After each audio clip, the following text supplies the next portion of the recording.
J'ai sur ma circonscription une usine de 1600 salariés, ex-Ford, dont le plan de reprise a été basé essentiellement sur la diversification de son activité, notamment dans l'éco-énergie, les énergies renouvelables.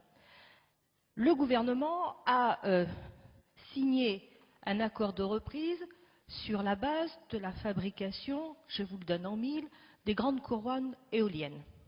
Aujourd'hui, les banques nous disent, face à l'atmosphère qui réside sur les éoliennes, les banques nous disent « nous ne croyons pas à ce projet industriel, donc nous ne financerons pas la fabrication des grandes couronnes éoliennes ». 1600 personnes vont dépendre de ça.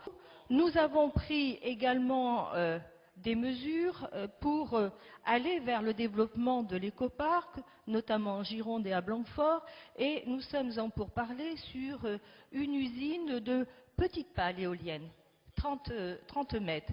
Aujourd'hui, dans le contexte actuel, eh bien, cette mise en place d'usine peut être remise encore en question. Et il y avait un deuxième projet de développement sur les grandes pales éoliennes. Et aujourd'hui, eh bien, l'industrie, la société qui conduit ce projet, met toutes les réserves sur le développement de ce projet.